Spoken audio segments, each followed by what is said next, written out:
ही थेट दृश्य आपण पाहतोय लालबागच्या राजाची। या ठिकाणी गणपती बाप्पाचं दर्शन घेत आहेत उपमुख्यमंत्री एकनाथ शिंदे। उपमुख्यमंत्री एकनाथ शिंदे हे सहकुटुंब लालबागच्या राजाचं दर्शन घेतानाची ही थेट दृश्य आपण पाहतोय। ही लाईव्ह दृश्य, एक्सक्लुझिव्ह दृश्य लोकशाही मराठीच्या प्रेक्षकांसाठी। या ठिकाणी उपमुख्यमंत्री एकनाथ शिंदे दरवर्षीप्रमाणे याही वर्षी लालबागच्या राजाचं दर्शन घेण्यासाठी या ठिकाणी दाखल झालेले आहेत।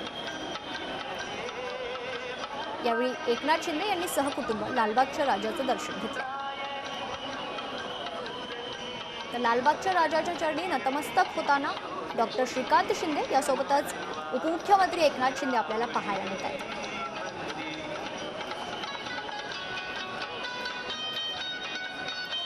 आज खरं तर गणेशोत्सवाचा शेवटचा दिवस असल्या कारणाने उद्या अनंत चतुर्दशीच्या दिवशी राज्यभरात गणपती बाप्पाचं विसर्जन होणार आहे आणि त्याच्याच आदल्या दिवशी उपमुख्यमंत्री एकनाथ शिंदे यांनी सहकुटुंब लालबागच्या राजाचं दर्शन घेतलं। भाविकांची मोठी गर्दी आजही पाहायला मिळते।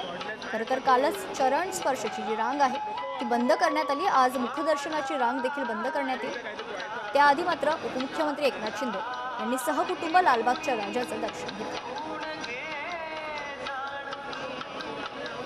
याआधी देखील खरं तर उपमुख्यमंत्री एकनाथ शिंदे हे अमित शाह यांच्यासोबतच लालबागच्या राजाच्या दर्शनासाठी आले होते। मात्र यावेळी निमित्त ठरले ते म्हणजे सहकुटुंब ते लालबागच्या राजाचं दर्शन घेण्यासाठी यावेळी दाखल झाले।